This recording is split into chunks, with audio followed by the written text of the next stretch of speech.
Hello, I'm Sue Rose Minahan, Talk Cosmos, as heard on 1150 KKNW and the YouTube channel now, along with the podcast. And I'm doing a daily mini connections for 10 minutes. Today is December 28th, 2020. And it's a little bit of what yesterday was talking about. I was looking at the chart, and I'll pull that up right now for today, because I'm always looking at what I can possibly talk about and also how to understand just how I am today and feeling a little bit chaotic. And that brings to mind that this great conjunction in Aquarius, that Uranus can be chaotic according to how we feel, because it isn't a duality sign. I mean, planet. It's it's not duality. It integrates more, and in the sense that it's only chaotic because what comes up as flashes seems to not have a pattern, because the pattern has been broken, but it's illuminating. So because the great conjunction, which is Jupiter Saturn in Aquarius, and each will be in these signs all year. Jupiter less than a year will go into Pisces, and Saturn will stay there for 2.5, maybe 3 years. In Uranus in Taurus wants to be grounded. This is the poem. Oh, laugh, flavored folk, whether black holes or peekaboo pockets of the cloak beyond conglomerated galaxies, begging sun's re-entry, home to no rolling poles, no gravity holy mass, shape or orb, does balanced yin and yang finally circle this embryonic cocoon time, transforming a child to its source, as birds to air breath, or fish to water waves, or plants to light rays. We earthlings live knee-high to a mighty tadpole egg. Einstein, your spirit is knocking through the eternal keyholes, and yet, where does this leave us to be? Now, I wrote this March 4th, 1979, in commemoration of a stamp that had been issued, and then I would send it out as first day covers. And I think you can see that here. Here's the poem as of today. And you can notice a few things. One is that Neptune, transiting Neptune, is conjunct that south node. Now, Pisces is poetry.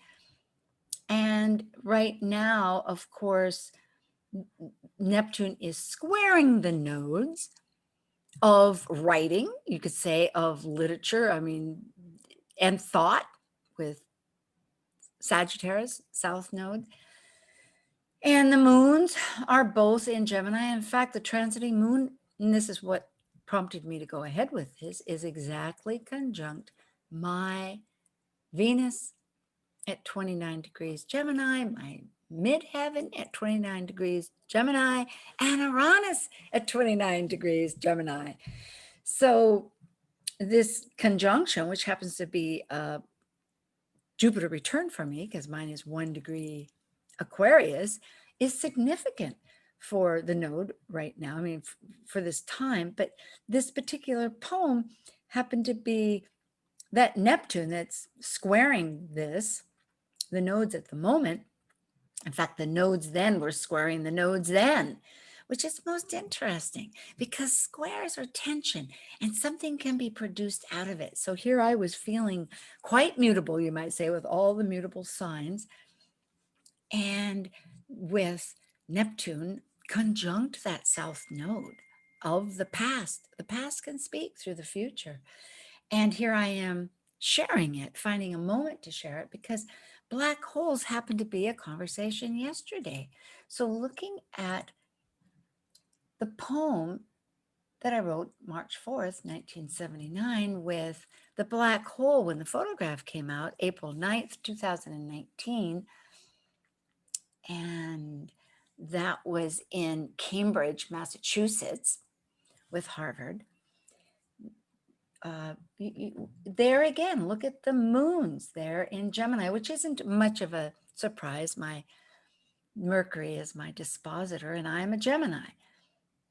So I get thinking and writing and poetry, that's what happens, and wondering and pondering of the universe, you might say. And so here too, this would be that event. Even then, Neptune was 17 degrees exactly on, and Venus also.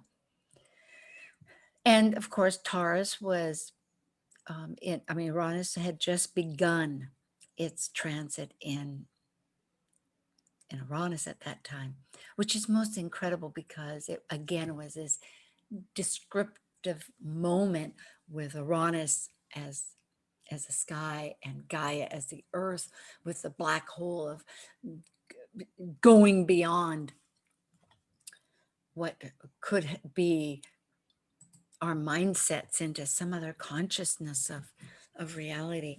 And with Einstein's general relativity that he published in 1916, it generally, and I'll quote what I read, matter, because it's about matter and gravity, it led the way for Earth and for light curving, being curved by gravity. I believe I have that right, because I'm tying together a bunch of things. I apologize. So what I read was, matter tells space-time how to curve, and space-time tells matter how to move. And they're inextricably linked. This is something that I think with this great conjunction in air, that we're looking back to matter and how are we operating with it. And also to have Uranus in Taurus, it's the dispository that's guiding this knowledge to us. And the example, which is quite telling, I think, is where you take a basketball and a blanket or something and it drops. Well, that's matter telling time, space, what to do to, affecting it. Whereas then you take this blanket and you put a marble there and it starts rolling around. That's where space time tells matter what to do. So it's a real tango. And how that affects us with our thoughts and thoughts making form, that's really the consciousness that is evolving. And the communication, Uranus is dynamic, lightning bolted energy. And of course, astrology relates. Now, this is a tri-wheel with the poem in the center, the black hole in 19, and then the moment as of today on the 28th. And you can see all the moons were in Gemini, which, yes, it's a literary piece. It was written. Here we have Neptune, and it is 18 degrees. It moves very slowly. So in 2 years, it only moved about a degree because it goes backwards and forwards. So that's not a huge surprise. But Venus, which is ruling Uranus now because it's in Taurus, was conjunct all that. And most interestingly, it was conjunct the South Node in Pisces, which Pisces is forces beyond our control. It's the cosmos. So, and Einstein was a Pisces. So this is really in commemoration to his whole life. And it was interesting. I'm glad I could share this. Do share these with anybody you want, and please comment. I would love to find out, who am I listening to or talking with. And that's one reason I'm doing these, is to get some interaction.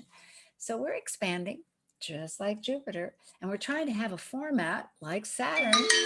So we'll see you again. Thank you so much. And of course, blessings.